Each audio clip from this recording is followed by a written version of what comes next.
Итак, Его Величество Шеснарь, 126 двигатель. Двигатель снят для ремонта.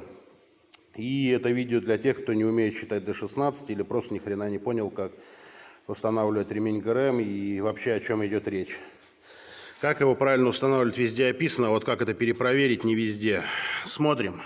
Нижняя метка у нас совмещена с отливом. Далее накидываем шкив коленвала. У нас здесь имеется прорезь на задающем диске. Отсчитываем вот здесь ровно 20 зубов. Отсчитали 20 зубов, датчик коленвала стоит напротив 20 зуба. Тогда у нас к коленвалу вопросов нет, он стоит ровно. Далее, именно про те 16 зубьев, о которых шла речь в прошлом видео. Когда у нас вот эта крышка деформирована от температуры, отколот кусок, еще что-то с ней произошло, не прикручена она, болтается она вот в этих креплениях, на чем она сидит. Такое тоже бывало. Далее смотрим именно в частности по этому двигателю, по впускному валу. Смотрим, вот поставили отвертку, метка у нас стоит четко, метка совпадает.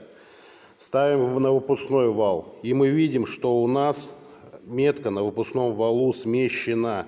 Так вот, у людей задается вопрос, как проверить, то есть сюда на зуб поставить, сюда на зуб, как это правильно. Перекидываем сюда на зуб, она смещена в эту сторону. Ставим обратно, она смещена в эту, то есть в метку она не бьет, потому что крышка сделана криво. Так вот, именно для этого мы пересчитываем зубья. Вот у нас одна метка, специально пометил маркером. Другая метка. Считаем количество зубьев. 1, 2, 3, 4, 5, 6, 7, 8, 9, 10, 11, 12, 13, 14, 15, 16. Как у вас получается 15 зубьев? Как у вас получается 17 зубьев? Я не знаю.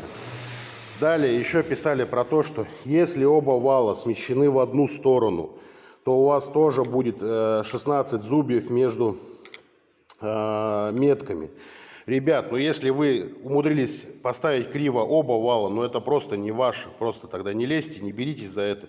Едьте на СТО, там, к знакомым, к друзьям, те, кто может это поставить правильно, и у вас будет тогда счастье.